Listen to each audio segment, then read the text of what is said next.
by acknowledging Plymouth meets on the sacred land of the Wampanoag Nation. We honor the Herring Pond Wampanoag people, who are the original stewards of this place now known as Plymouth. May we keep the first peoples of this land in our hearts and minds as we discuss issues affecting their ancestral homelands. So just for some context, we like to remind people of the mission at the beginning of our meetings. Sustainable Plymouth is a volunteer-led 501c3 nonprofit working to advance sustainability in our community through engaging, educating, and connecting Plymouth residents, organizations, businesses, and town leaders. And I just want to acknowledge quickly, one of our members, Jim Hester, actually passed away a couple weeks ago. So we send our condolences to his family. He was a really great member of Sustainable Plymouth and the Plymouth community. So Liz Hester's, yeah. And this is the board. So I'm Andrea. We have Holly here, Emily, Ken, and Melissa over there. So just you see us around, say hello. Okay, so for tonight's agenda, we have an action-packed agenda. And so we're going to start off with the main event. So we have 4 different speakers tonight, and they're going to be giving an update from a legislative standpoint on a variety of environmental issues tonight. You might have to sit in the back, Dan. I'll sit here.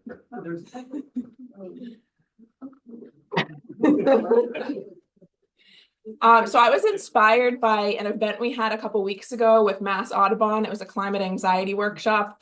And so I borrowed some of the phrases from that meeting just to kind of set some context for tonight's meeting. Effective climate action requires productive public discourse and civic engagement. So whenever I personally feel doom and gloom about national or global challenges, I try to channel my energy into local action. We don't want to fall into fatalism, and on the other hand, we don't want to lean too far into false optimism. We want to be hopeful, but realistic and solutions focused. And so we hope that tonight's presentation will help encourage some solutions focused, tangible ways to move forward. And we thank you in advance to our speakers for their time. So we have Linda Lancaster from Citizens Climate Lobby, who'll be starting with a little bit of an overview of some federal environmental bills. We'll be transitioning over to State Senator Dylan Fernandes and State Rep Michelle Badger to talk about some state bills. And then we'll move on to David Gould to talk about some of the federal funding status updates for climate resilience projects. Hopefully we'll have a little time for Q&A and discussion before we just do a quick overview of some upcoming Sustainable Plymouth events. And then there's snacks and drinks upstairs, so hopefully we'll have some time to socialize a little bit after. And if anyone needs to use the bathroom, it's just up the stairs to the right. And throughout the presentations, if you have questions, like at the end of one presentation, if you want to ask questions kind of before we get to the end, I think that's probably a good idea. So without further ado, I think we have just Linda up next. So let's see. Yeah, here we go. Linda Lancaster from Citizens Climate Lobby. Thank you so much for the chance to talk a bit about what we do in the Citizens Climate Lobby. I'm the, my first slides here. I'm the group lead for the South Shore and Cape chapter. We cover Congressional District 9, which is Congressman Keating's district. So we have most of Southeastern Mass. Citizens Climate Lobby, we focus on federal legislation that is going to provide policies that will move climate, that will help solve climate change. So most of our work is done at the federal level, at least in terms of lobbying. And I would say, oops, let's go back to the next slide. First slide. I would say a picture's worth 1,000 words. So what do? This is our group picture from our June 2024 lobby day. Twice a year we meet with Congress. In the summer we meet in person in DC, and then in the winter we have virtual meetings. So this is our lobby day. Everyone who had meetings scheduled with Congress We have a group photo at 8 in the morning on the Capitol steps, and then we fan out on Capitol Hill and we try to meet with every single Senate office and every single congressional office. And the ones we don't have meetings scheduled with, we drop off materials and we have a conversation with whoever is in the reception area. So this is our grassroots army of volunteer lobbyists. We call ourselves the best lobbyists that money can't buy. So, Are those all South Shore people? no, this is nationwide. Nationwide. We have probably about 400-ish so people in the South Shore chapter. So let's go next one. A little bit about the organization. We were founded in 2007, so we're really new compared to some of the organizations like the Sierra Club, the Audubon. We were founded with one specific goal in mind, and that is to help move policy solutions forward that are going to solve climate change. So we have a fairly narrow focus. Over 200,000 of us now in the US, and then worldwide, quite a few more. We try to have a chapter in every congressional district, and then that chapter is assigned to get to know that congressperson and, what are their issues, who are their constituents, et cetera. We are nonpartisan, we're respectful, and if you're familiar with Braver Angels, their techniques and their ways of motivational interviewing and working with people and helping to find common ground, we use their approach. Anytime there's a climate lobby conference, there'll always be at least 1 or 2 workshops done by Braver Angels. We like to say we're for things, we're not against things. And we are science-based, absolutely. We listen to the experts, we listen to the scientists, the economists, the policymakers, the think tanks, and determine which of those solutions will be the highest leverage. And then we focus on those things that we believe are going to make the biggest difference. We're very solutions oriented. We don't spend a lot of time talking about how terrible things are because people don't need more of that in general. So next. Some of the things we do, you can see pictured here, we tailor our, we do lobbying, but 80–90% of what we do is outreach in the district to members of the community, to different organizations. We partner with different groups. We love partnering with local groups here in Plymouth. We've done programs with Sustainable Plymouth. We've done Friday night movie screenings at the First Parish Plymouth Unitarian Church. That's a really, really great group to work with. We're tabling at the Herring Festival with the League of Women Voters. So we collaborate with them on sharing a table. And we support initiatives. We support state initiatives. A lot of them are ones that are espoused by the Green Energy Consumer Alliance, which is active in Massachusetts and Rhode Island. And they are very focused on things like rate reform for electric rate, building electrification. They're really great group to work with. So in terms of meetings, we meet once a month on Zoom as a chapter. There's a small national staff in DC, and they're the ones that are out on the Hill every day talking to offices. And so they're hearing, what's moving, what's not moving, what are the concerns, what are the buzzes. So they give us guidelines. We think it'll be profitable for you to do this month because it's a big thing on the Hill now. We get everybody calling their offices at the same time. It's going to have impact. So they do a national call once a month. They'll have a speaker, either external speaker or someone from within the Washington staff. And they do all kinds of training. They have all sorts of webinars live and recorded. So they're very good at supporting the local chapters. I skipped one. So just to give you an idea of what we're working on right now, we have, again, our government affairs people in Washington. Our number one priority right now is to try to defend the clean energy tax credits that were in the Inflation Reduction Act, which are generating an enormous amount of investment, primarily in red states. there's certainly, there's like a chunk of change going to Massachusetts as well. So the way we do this, we don't need to ask Congressman Keating to support these credits. These are programs that he's enormously supportive of. So our strategy has been to meet with Republicans in Congress. We had a conservative conference in Washington on March 4th.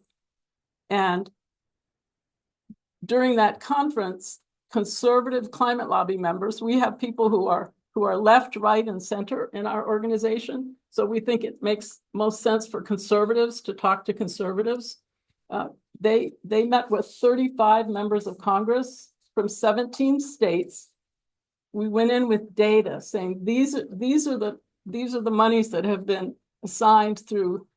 We didn't call them Inflation Reduction Act tax credits. We called them clean energy tax credits. So to use language that would not get their hair up, and show them the economic benefits, everything that was coming in their state. So the following week, 20 Republican congressmen sent a letter to the chair of the Ways and Means Committee urging them, when they revise the tax code, which is what they're doing in the reconciliation process, that changes be made in a targeted manner and that they not undo current and future private sector investments that are going to keep utility costs down. And if you decode that, those are the tax breaks that we lobby them about. In fact, our meetings with them even were mentioned in the New York Times. There was an article about our comedy. So we're continuing this. Reconciliation is still going on. So we are now reaching out to the chair of the Ways and Means Committee and everybody on that committee to try to emphasize the importance of those credits. So let's hope. Two other things, and I'll be quick. There is a bill called the Fix Our Forest Act that has passed the House. It's in the Senate right now. It passed the House with bipartisan support. There were at least 20 or 30 Democrats that voted for it. It's a forest management act. It's not planting trees, but actually it would help ensure that there's enough seedlings available to replant burned areas. There's a lot of support for firefighters and training them and giving them support. So it's a bipartisan bill that we think can pass. So our second ask for Congress is to support the Fix Our Forest Act. Now, with Congressman Keating, that's probably a little more of a lift because it's bipartisan, but this is a Republican Congress. So he needs to feel comfortable. He needs to feel like his constituents would support him in that. And then the last thing I'd say a word about is just that we're also working on clean energy permitting reform. I can see this slide is not my latest slide, but clean energy permitting reform. There is 95% of the projects, the energy projects that are hung up in the connection queue to the grid are clean energy. So even if we say all of the above will, fossil fuels are okay, all these things are now going to be permitted more easily. The reality is that's going to be a big boon to renewable energy because there just aren't that many projects out there. I mean, there's no new coal projects. The oil companies have zillions of leases they haven't even drilled on. So if they get a few more, it's probably not going to make a big difference. So anyway, those are our efforts in the early part of the Congress. And we'll go to the next. I love the picture from the Woods Hole Stand Up for Science rally there. That's great down there. And here's our contact information. I'll leave some flyers up here about our group, and we welcome questions. Anyone who wants to come to our meetings, you're welcome. We'd love to see you. So.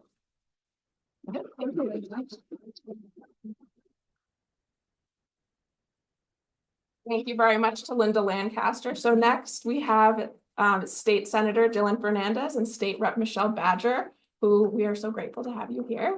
And so if you two want to either double team it or go one at a time, we do have a couple bills up on the screen as like a prompt, but feel free to talk about additional bills. Yours. Okay, great. Well, thank you. It's good to be here. Good to be with everyone. tell me what to do. Okay. Just stand next to More. her. Okay. Well, good. Well, it's good to be with you guys. And not our first time here.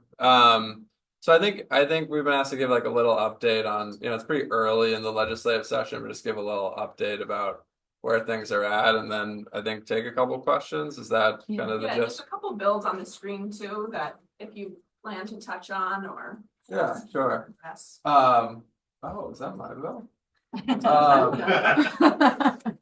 Great. Yeah, so there's a lot going on federally, as was just mentioned, and I think in that kind of swirl, it's really important that here in Massachusetts we maintain our leadership as environmental leaders, as climate leaders, and so I think we're going to be really focused on passing some good climate bills this session. The thing that's coming up that people should be aware of that we know we will do is environmental bond bill this session. And so the governor, sometime in the next kind of few months, will file an environmental bond bill. It's being worked on right now by the Energy and Environmental Committee within her office. And then that gets filed, and then that comes to the legislature. And so that's the big opportunity for us to do some big things around the environment and attach a lot of good bills there, whether that's EPR, recycling. This is something that can have a whole lot of stuff in it. So it'll range from like funding for bike paths to ocean acidification. This is like the big environmental bill, and it's authorized usually around every 6 years, but it's coming up this session. So this is a good session to be really focused and plugged in at the state level on environmental pieces. A couple of things I know that are going to be in there that are big is reauthorization, not even reauthorization, just more funding for the MVP program that's been really successful that we passed around 7 years ago now, Municipal Vulnerability Preparedness Program.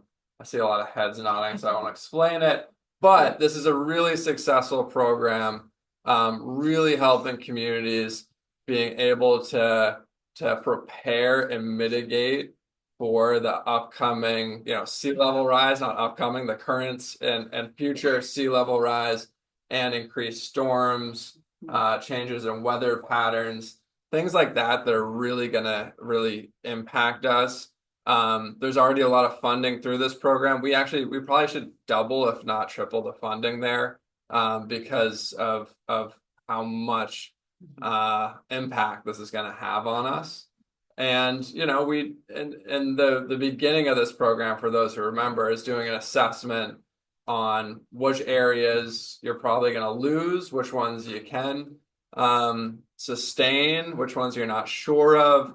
And so, the foundation of this is making sure that we're not just throwing at tax dollars, preserving things that aren't going to exist anyway.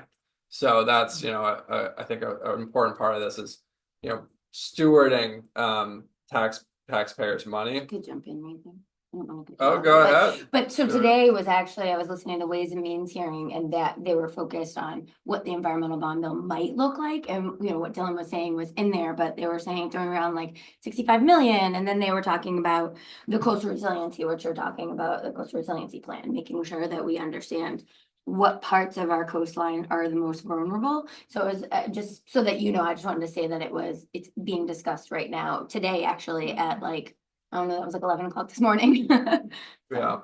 Yeah. And so there's a couple of things I want to I have like a lot of environmental bills. There's a couple of things I want to stick in there. And I'm vice chairing the environmental committee on the Senate side, so I'll be before that committee, which is good. But we have legislation creating it's essentially the MVP program, but for farming and fisheries industries in particular, which are going to be probably the most impacted industries. And those are kind of really core to our communities in this district that is so coastal and has a historic fishing industry and farming industry. Another piece that we want to look at is more guidance for conservation commissions when it comes to different types of siting, different types of projects. I've heard from, I represent 8 towns now. I used to represent 9. I've heard from so many that there needs to be more state guidance in terms of best practices on what to do with a whole host of things, whether that's energy permitting or a lot around how to respond properly to sea level rise, how to respond properly to increased flooding. What should they be doing? And these are volunteer boards, right? That are really good at saying like what plants you can plant in a wetland, but when it comes to these huge complicated issues, I think they're really crying out for more state guidance. And so we want to put something in there to make them feel more comfortable. I'm not necessarily picturing mandates there. I think it's just guidance on what is the best thing to do, what are best practices, so that they can have more tools in their toolbox to keep, sustain Plymouth, sustain whatever community that they're in. So that's the big thing. And I think Michelle's got some bills. We got a lot of bills out there around environmental policy. I won't get into all of them. The Blue Communities Act bill, it's around funding for water quality. A few other kind of exciting pieces around ocean acidification. We got this well, I don't know if this is mine or not, but I do have a climate bank bill to make sure that our climate bank, there is a climate bank in Massachusetts that was created. We filed legislation around this actually last session when I was on the House side. The governor created it and put it under housing.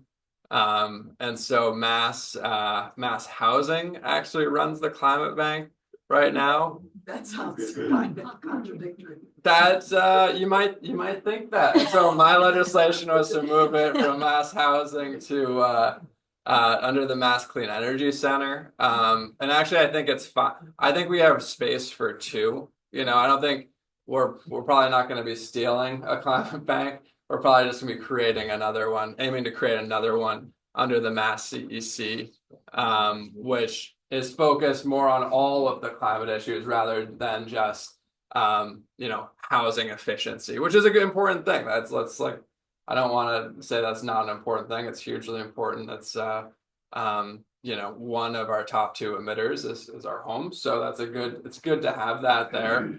But we envision a more kind of robust one to look at a lot of different issues. And so I will just, a couple other things I want to mention.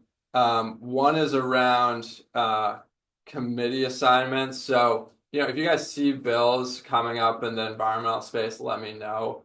I'm chairing the committee on agriculture and fisheries this session. So I'm going to be leading that in the Senate, then vice chairing environment, natural resources, vice chairing the committee on cannabis, not really environment, but you grow it. So, I thought I'd mention it.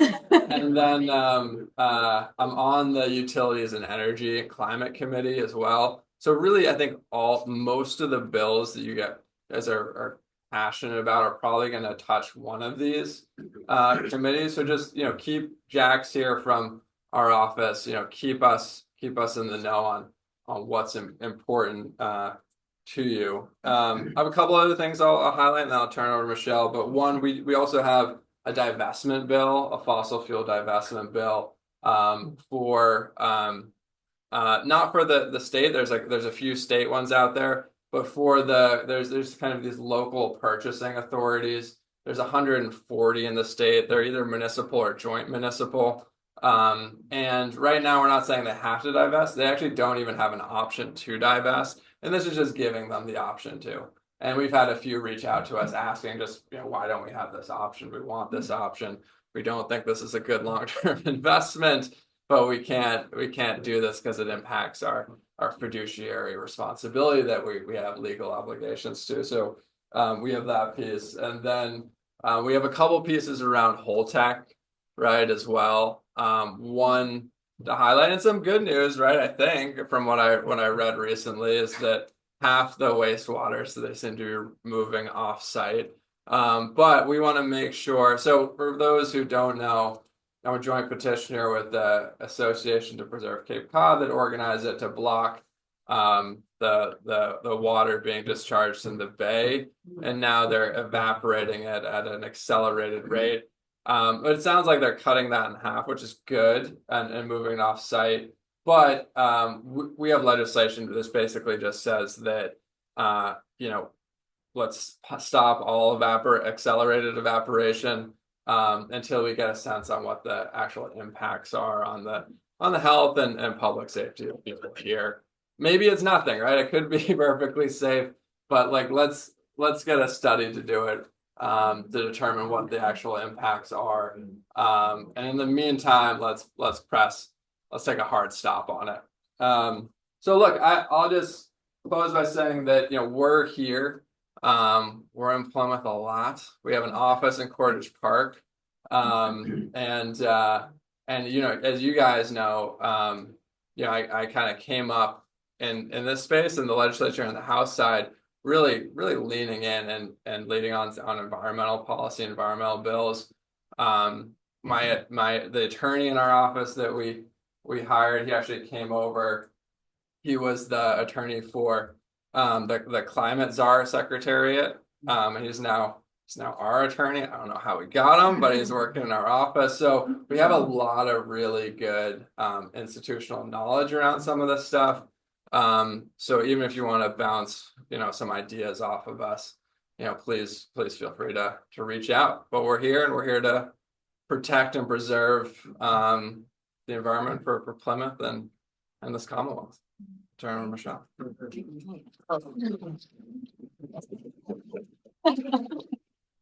All right, like Dylan said, we are 90 days, well, I'm 90 days into this, you're a little bit more, but 90 days on the Senate side. So I just got my office on Thursday. So if anybody finds themselves at the State House, come to room 33, but I can only fit one person with one chair that sits this way, not looking at me. But please do come in and say hi. We can reorder some furniture, push some people out, we'll make it work.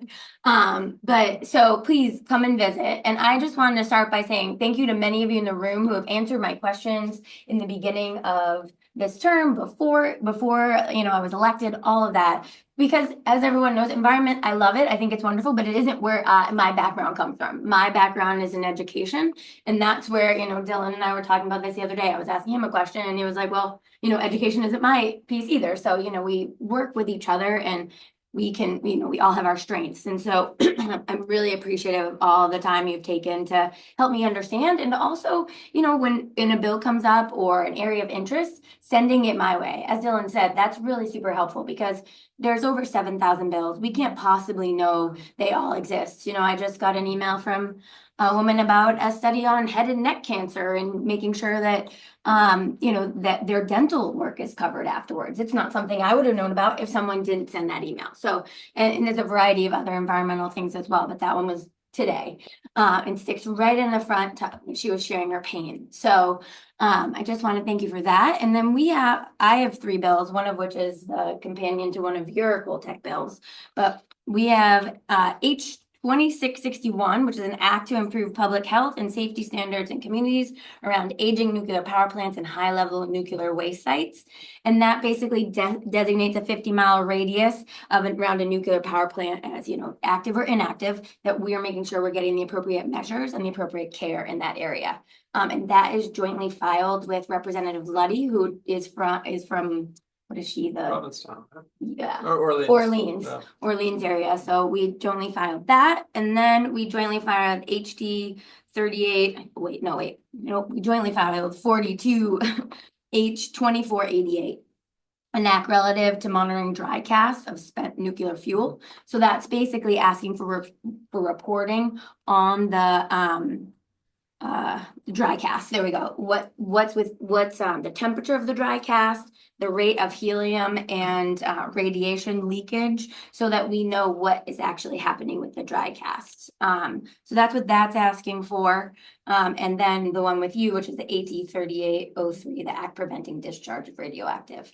And then the other piece we have, which I want to thank Charles for bringing it to my attention, is we have H 898, which is an act to end the taking of horseshoe crabs for bait. And so that is just what it says. I don't think I really need to explain it. But I didn't even realize that it was something that happened. So again, things we don't know, and you're just educating us, sending us the information. I really am appreciative of it. I mean, I actually have talked to a fisherman who uses them, and he was sharing with me how he uses them and why it's so essential. And then, you know, I went back and, you know, asked some more questions. And so it's all about learning and making sure that, you know, I understand question, all sides, but I'm really appreciative of everyone's support. So if we can answer any questions, I'm happy to, but that's, I mean, it's for me. All right.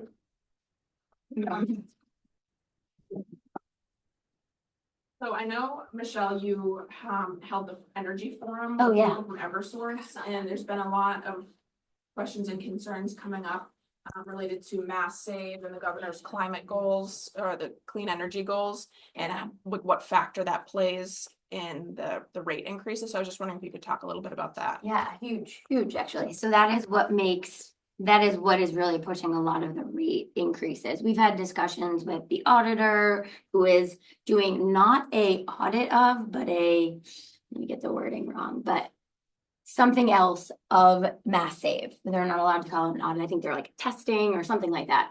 And so they're looking at how mass save works, and we've had conversations with the AG's office several times about, you know, different issues that we see, because we thought initially there's got to be something the Attorney General can do, but everything that Eversource and DPU are doing is all by the books. It's all, well, I mean, maybe what DPU is doing, but what Eversource is doing is by the books. It's what they're allowed to do. They're allowed to make a profit. They're allowed to charge us certain amounts, and they're allowed to put some of their profit back into their company. And so a lot of what we thought would be an easy win from the AG isn't, because it's by statute. So they shared with us, which was really helpful, is that they've been for years saying, wake up, these climate goals are really great, we really support it, but you add one penny and another penny and another penny, it continues to compound. And so at one point, there's going to be what we're having right now, which is where we're seeing energy prices, or I should say the transfer fees, not the energy so much, but the transfer fees is what is just astronomical right now. And so I know there's some conversations happening in that space of how do we continue to work towards our climate goals, but do it in a sustainable way, in a way that doesn't come after our consumers in this way. And so we continue to really push on that, continue to have conversations with a variety of people. But right now it's really in TUE and the committee now that's been established, and they've been doing great work. I mean, 2 days after they were established, they had a forum a briefing to share kind of what's happening, what are the nuts and bolts of why, if you haven't been doing the research that like Kathy, myself, and Mark Sylvia, who some of you may know, former town manager here in Plymouth, have been working on, you may not have known the background. And so that was really helpful. And then just a couple of days ago, they brought in, I can't remember the group, but they were sharing with us more about, okay, there's a website called, I think it's What's in My Energy Bill or something like that. You can Google it, and it will break down your energy bill, and it actually has data back to 2010. So you can compare and see where your lines have changed, and it's really fascinating. I didn't realize I'd really find energy fun, but apparently it is really fun and very fascinating.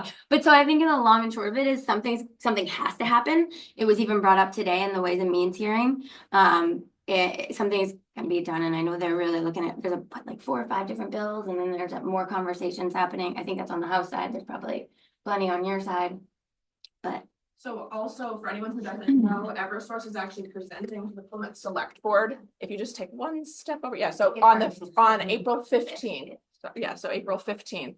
So for anyone who has questions or wants to learn more, I think it'll probably be similar to the presentation that they gave at the Energy Forum. yes.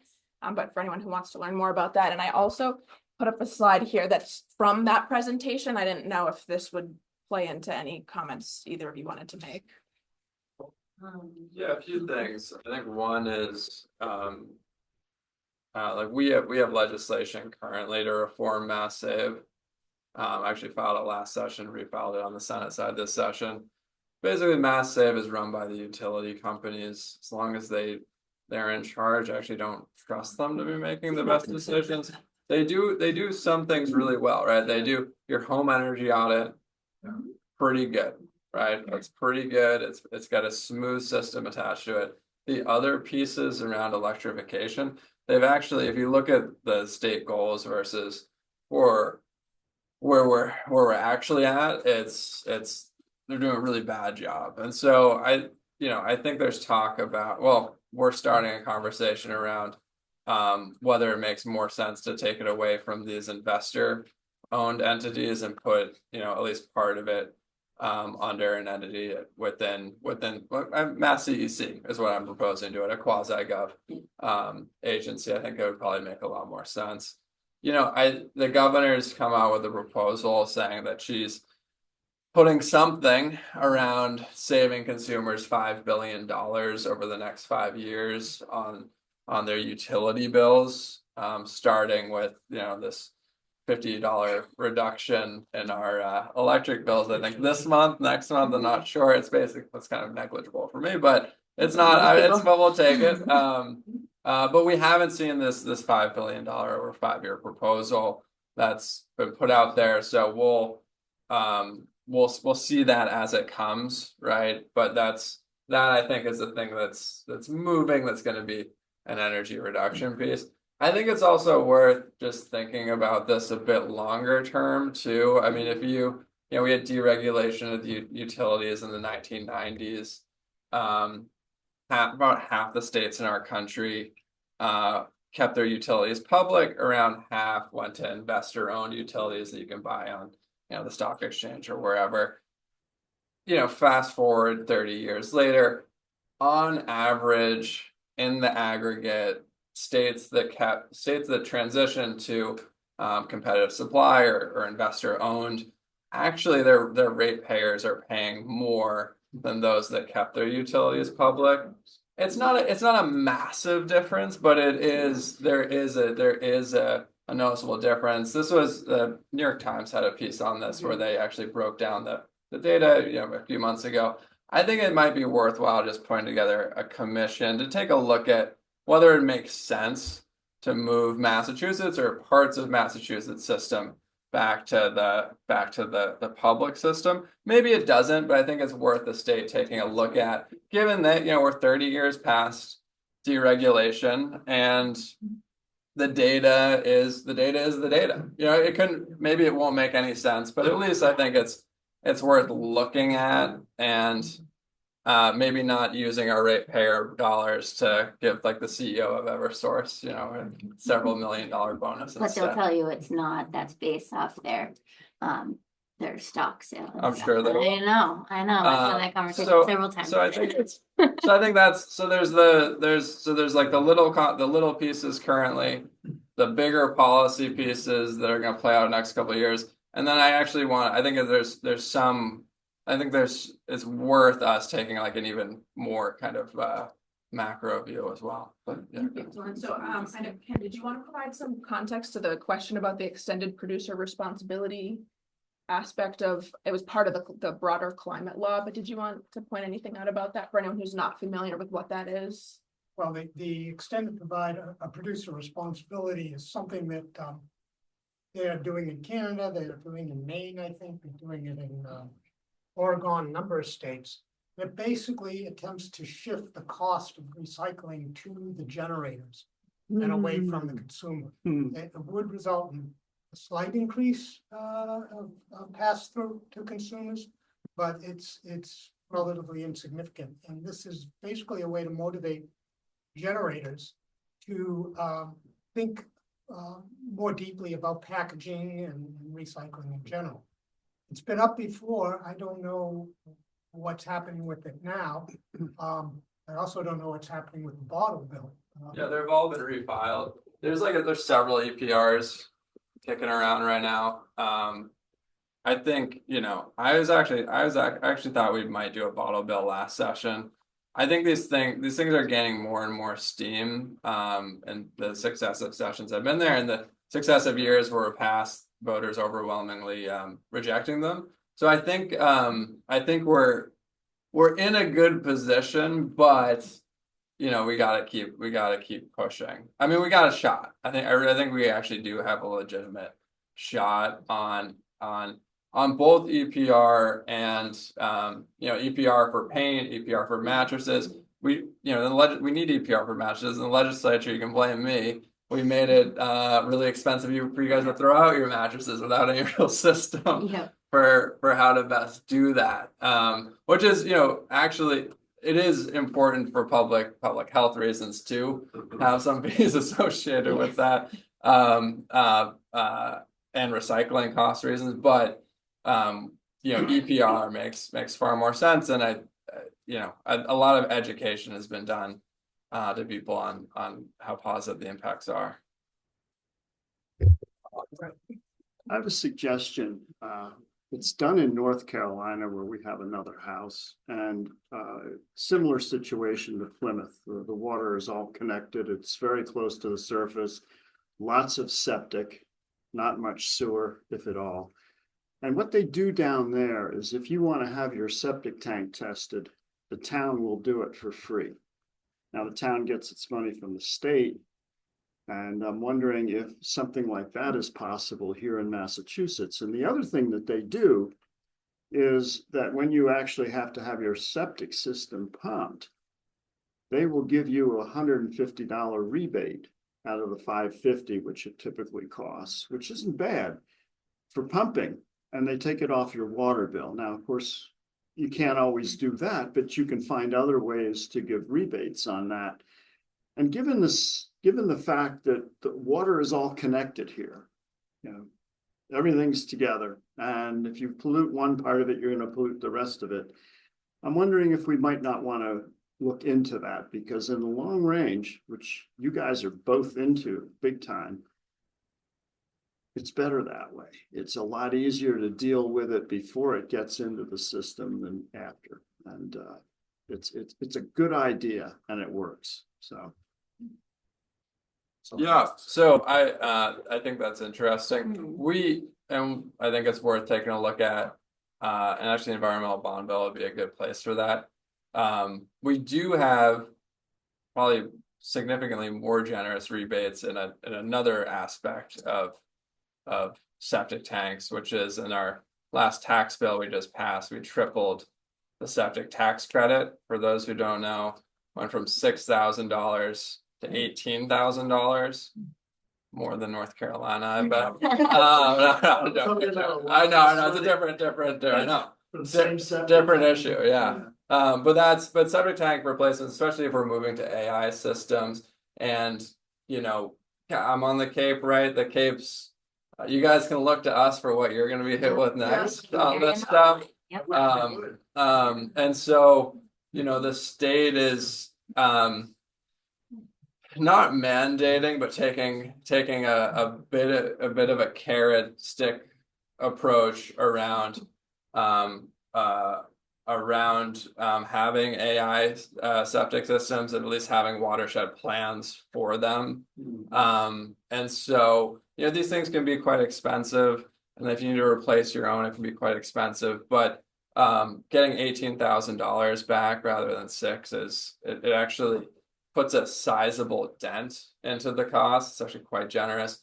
And then in Massachusetts, we do it. You're allowed to do a 0 interest loan on top of that. So what would be quite expensive actually becomes quite affordable. And make sure you're tapping into those programs if you're thinking about replacing your septic, because it really changes the cost dynamics of it.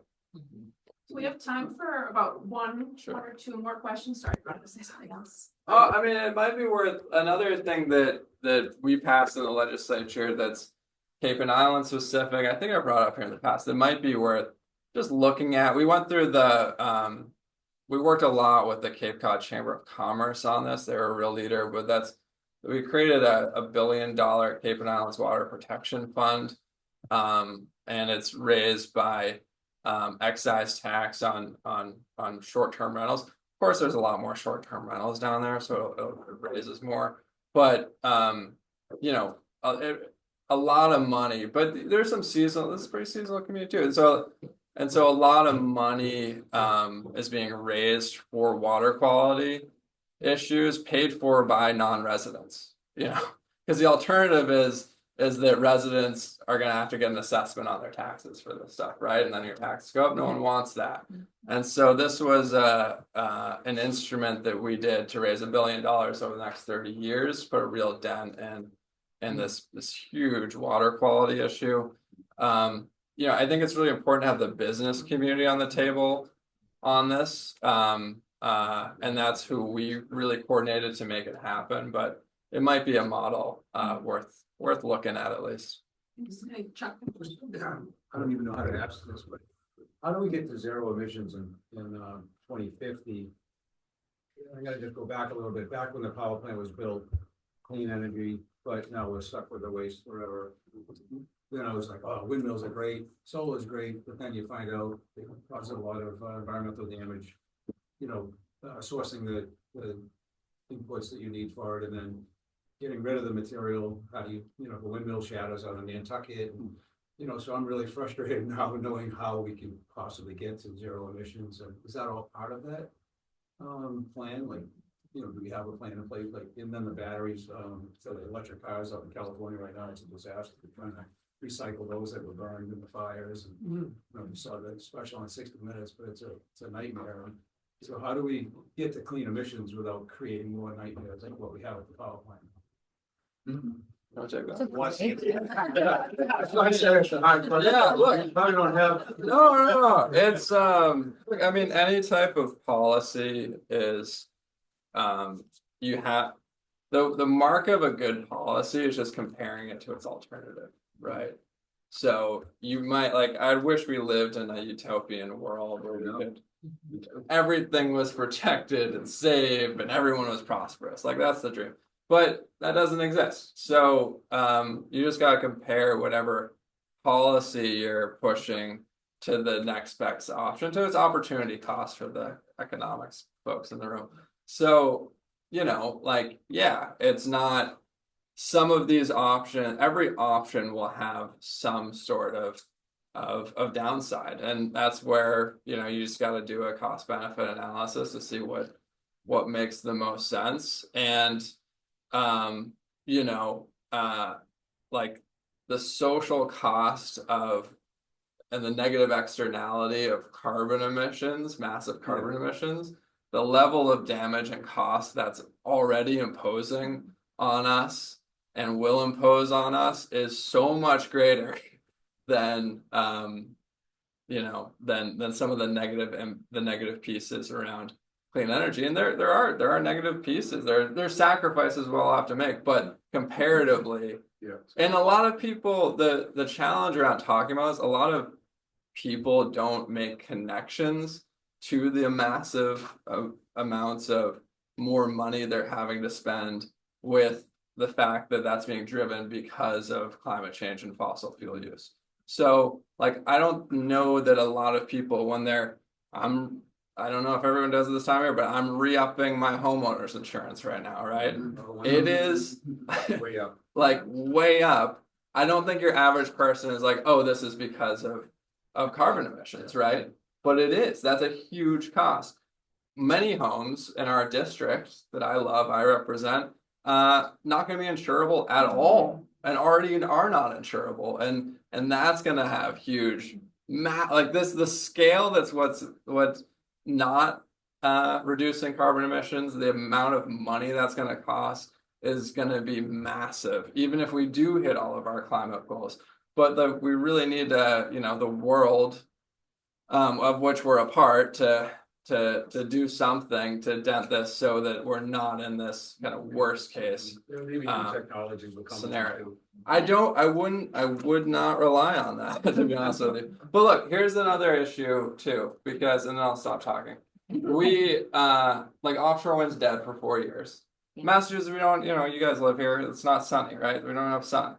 So, solar isn't gonna get us to our net 50 goals as a piece, but it's not gonna get us there. Offshore wind, we're the windiest place in the continental US. That is our comparative advantage. it's good for our region in particular because all the jobs, like this, actually calling good paying. My legislation I passed is make sure these are done with prevailing with union jobs. These are actually good paying union jobs in our local community colleges that have a pipeline into them. That's a really big boon economically for our little part of southeastern Mass, which I think is often overlooked. But that's dead for 4 years.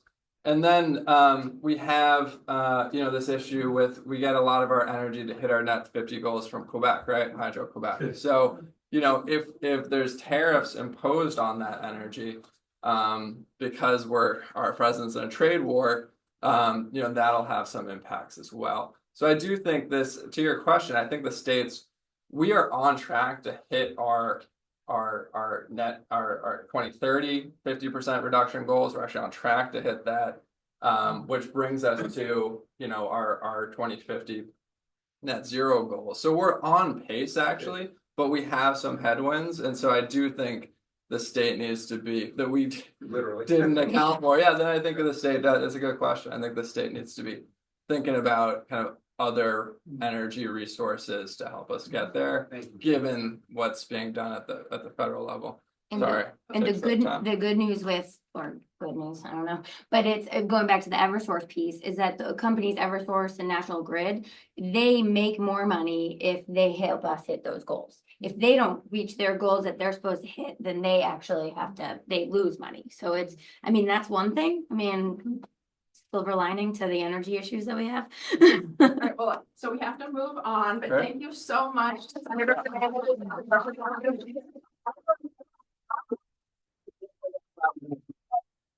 Thank you so much. Okay, so last but certainly not least, we have David Gould here, who's the director of why am I blanking? Energy and Environment for the town of Plymouth. And so David, thank you.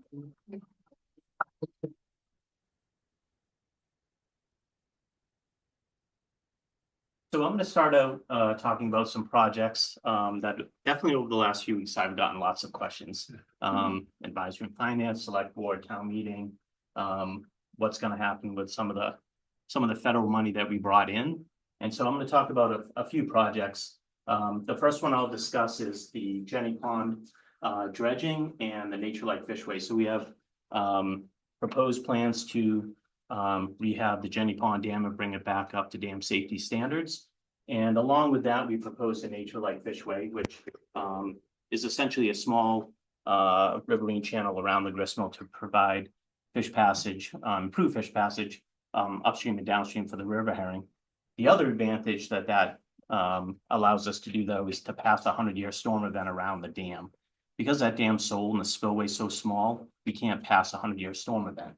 So the Nature Like Fishway allows us to do that. We were successful in receiving a little over $10 million in grant money for that project. A little over $1 million was allocated for the dredging project, which is wrapping up, or at least a phase of that project. So we had to wait until April 1st to request that $1 million. So guess what I'm doing tomorrow?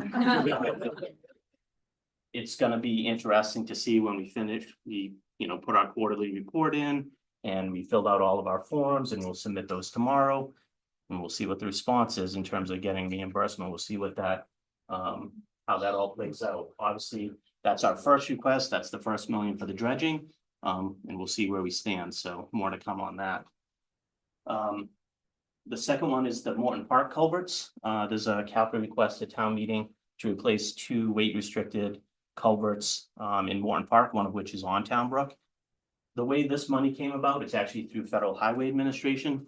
There was a lawsuit by the tribes up in Washington State. They sued for undersized culverts that prohibited passage of Pacific salmon, and they sued the state and they won. And the state said, "Oh my God, we can't fund all these culverts that now need to be replaced." So they petitioned the federal government, and of course they wrote this grant program with BIL money, but it had to be open to everyone in the United States. Maine did quite well. We were the only project that was funded in Massachusetts. It was to replace culverts for improved diadromous fish passage. So it does cross red and blue states. Snake River up in Idaho is a red state, but they got funded because salmon make their way all the way up there. So it'll be interesting to see how that one goes. Is that on EPA or? No, Federal Highway.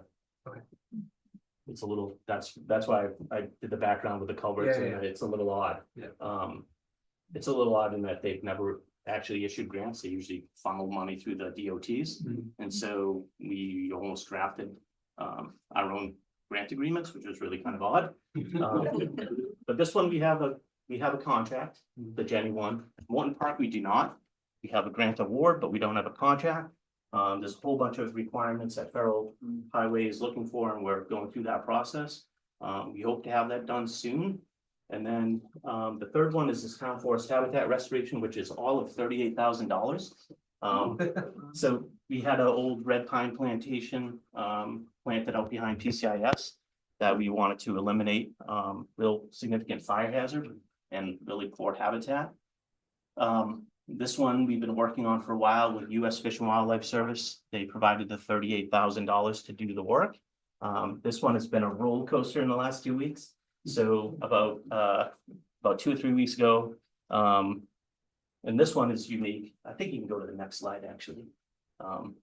Yeah. So this last one, this town forest habitat restoration, they pay the contractor directly. So about 3 weeks ago, when funding was cut off, we were told, obviously, you can't move forward, so don't bring the contractor down. And we were like, okay. And then a few weeks later, we were told, I think you're going to be ready to go. And then a few days later, we were told, don't go, because we have to find out if there's a continuing resolution. Is this the example of efficiency? Yes. Okay. So the continuing resolution got passed, and we were told, you can bring the contractor down. And we literally, like 48 hours, we were like, you need to get here. We're not out any money because, again, United States Fish and Wildlife Service has a landowner agreement with the town, and they're paying the contractor. But obviously, we don't want the contractor to do a bunch of work and not get paid. So the contractor started last week, and they're out there this week. So that one is finally moving forward. So good news on that front. I think you can go to the next slide. Just a little bit of bigger picture. We do a lot of state and federal grant writing. Our experience in the last 2 years of the previous Trump administration was there was no federal funding around. We could not get federal grants. There was just nothing. The first years there was funding because it was sort of residual from the previous administration. But those last 2 years, there wasn't much around. And so, you know, you learn from history. I suspect that'll be the same, but probably more like the 4 years than 2. I think some of the discussion about how to approach any federal grants that do exist or will continue to exist with new priorities and terminology, that sort of happens all the time. Every administration has different priorities. You have to use different verbiage, change the wording. That's nothing new, but that's only if those grants still exist. And then down at the bottom, I think over the next few years, we're going to have an increased reliance upon state funding. The Environmental Affairs Fund is what I referenced here by EA Fund. And one of the things I find interesting is that we rely so much on local funding, state funding, federal funding, but there's really not much private funding that happens on environmental issues. And I think that's a real big weakness. There used to be this program, CWRP, which was Corporate Wetlands Restoration Partnership. A lot of states had them. Massachusetts had them. There's usually one large company that sort of spearheaded it in Massachusetts. It was Gillette. And you could actually apply funding, and businesses could donate the funds, or they could actually do the work. We had probably 4 or 5 projects in Plymouth funded through that program, all private money. And private money is great because private money can match state and federal dollars easily. So that's another advantage. I think we're all going to have to get real creative about what increased role private funding is going to have to play in the next few years if we're going to continue to do some of the work that we all want to see get done. So I think that's something we'll all need to work on. I think that's it. Could you talk a little bit about the downtown resiliency project? I don't know if you're at a grant funding stage in that, or where the funding will come from. We're wrapping it up because it's due in the next couple days. That is primarily going to be MVP funding. So that's a great program. So we're looking for that. We'll be putting in an application for $3 million through that program. What was that program? It's MVP, Municipal Vulnerability Preparedness. Yeah. Are there concerns that funding might dry up? I think we have a better chance of retaining that since it's state funding. The state has been committed to that and actually over the course of its life, enlarged the funding pot. So that's one of the better programs. And again, I have much more faith in the Commonwealth to continue those programs. So that's the one we're working on for that project. Yeah. Would that cover the entire project? It would not. So what we would do is probably be pretty strategic. We do this a lot with like seaport funding through the Commonwealth for some of the harbor projects, where we'll break a project into phases. And so we'll maximize what we can get on the state and put forward what is the required local match. But then you have to come back for a second phase and write another application, try to do it. And if your project's, $6-9 million, you're probably not going to get that level of funding through one state program. So you have to break it into phases. That NOAA funding that was $10 million, that's kind of unique and rare. It's wonderful when it happens, but it's rare and unique. Yeah. Any other Just questions? a quick one. First, I want to compliment you and your staff. It's amazing what it's a real exciting to see, the projects that you're taking on, and I don't know when you sleep, but. My question is on invasive plants around town. I drive around and I see invasive everywhere. It drives me crazy. I know. They'll be coming out in the next few weeks. You'll notice invasive if it's leafing out now, but Yeah, the burst to leaf out. there's probably no funding for that, and it's a massive, and I know, people don't like chemicals and all that, so I mean, but it's something that concerns me. I don't know how the town would address that down the road, So we try to do that a lot on the conservation properties, with a combination of different things. I'll just use the example of Eel River because it comes up. So a lot of gray willow out there, we as staff, we cut that ourselves and remove it. But at the same time, we last year received some funding through NRCS, through USDA for treatment of Phragmites, and some other invasives out there. We have some money left over on that to do another treatment this year. So we do try to get some federal dollars. We did have some training that some people in this room were attended, and to do some projects on town land to actually go out and do it ourselves, whether that be cutting or mowing or removal. We worked with DPW to set up an area out behind the wastewater treatment plant where we can now bring all of our materials, invasive materials, and we work with the fire department so that they'll actually burn that for us, so we can get rid of it instead of, what happens, you put it over this pile and It's actually 5 a years picture later, you from the have- invasive cleanup over at Town Brook on the right. 5 years later, you have the pile growing somewhere else. So those are kind of small steps, but it's manageable for what we can do. Yeah. Well, thanks again. Yeah. You're welcome. Thank you so much, David.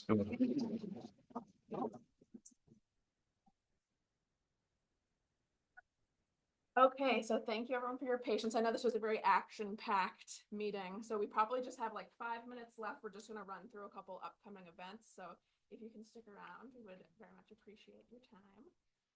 So just plugging a couple of the upcoming Sustainable Plymouth Working Group meetings. So we have 4 primary working groups. This time of year, we have an extra 5th one when we're helping plan the cleanup. But we have a water quality group. The next meeting is on April 2nd. The next meeting of the Open Space Native Plant and Pollinator Pathway Group is on April 7th. Education meets on April 16th. The next cleanup meeting is the 15th. And then plastic and solid waste reduction is the 30th. Holly, I don't know if you want to say anything about the water quality forum. Yes, the water quality group is holding I don't know if you want to call it a forum, but a meeting we've invited the Plymouth Watershed and Pond Association members to come. It's here next Wednesday at 6:30. And we're asking people to talk a little bit about what their groups do. And our goal is to find out what each of the groups is doing, but also to try to find some synergy among the groups, because they're all at different places. Some of them are just beginning, some of them have a lot of experience. And, pooling resources, no pun intended, is, always a better idea than try to work in silos. So that's the goal. And I know some of you in this room have been invited, so I hope that you will come. Thank you, Holly. And all of these meetings are on Zoom, so pretty flexible for anyone who wants to join. Also, Is the water money 5:30 or 6:30? 6:30. 5:30 is our meeting, our water quality group meeting this Wednesday night on Zoom. Yeah. And then 6:30 next Wednesday night here at Sunday. Okay. so pretty relevant to today's legislative focus. We actually have an event coming up on April 26th. It's part of a larger national movement called Hour of Action. Carrie LaRossi is leading this at the library, same day as the Herring Festival. So maybe go to the Herring Festival, come on by the library. It's from 4 to 5. It's supposed to be the most productive hour of your day. And so it's like postcard writing or, various legislative actions you can take in an hour. So this happened earlier tonight, but I just wanted to mention it for anyone who's interested. So the Plymouth Agriculture Commission had a meeting earlier tonight at the library to talk about their new farm compact, agriculture compact. So imagining most of you couldn't go because you're here unless you went to both. But I imagine it will be available on the town website. So I just wanted to mention that for anyone who has like backyard chickens or bees or anything like that. You may have been following, there was some back and forth with Board of Health and whatnot. So there's some good, exciting news that came out of that. So check it out. Obviously town meeting, if it's not already on your radar, is this Saturday at 8 a.m. Obviously only town meeting members can vote, but it's open to the public. So come on down. Also, the town of Plymouth recently reformed a recycling committee and it's accepting applications. So if you're interested in joining the recycling committee, please do. Also plugging the Plymouth 1600 for anyone who's been following that effort. That's the Holtec land. So this is the next iteration of that kind of community crowdsourcing and presenting of next steps. So that's hosted by Sasaki, which is like the consulting company that's been working with the planning department. So they had like a visioning session and now this is the next stage. They're calling it an open house. Not sure exactly what that'll mean. Maybe like swing by. It's between 6 and 9 p.m. at Plymouth South Middle School, April 10th. If you know any little kids, 5 to 9-year-olds, we have a monthly Wild About Reading. The next one is April 11th. Little kids can plant their own flowers and read a story. It's very nice. Town of Plymouth Household Hazardous Waste Collection event is Saturday, April 12th. Is registration closed? Do you know? I don't think so. Registration may still be open. Go on the town website. Just show up, gotta register. Yes, don't show up without registering. Red Brook Earth Day Festival is on the 19th for the first time in several years. It's not in conflict with the Herring Festival, so now you can go to both. Yay. Townwide cleanup happens twice a year. This one in the spring is May 3rd. Any time of the day, any place around town, you can sign up online.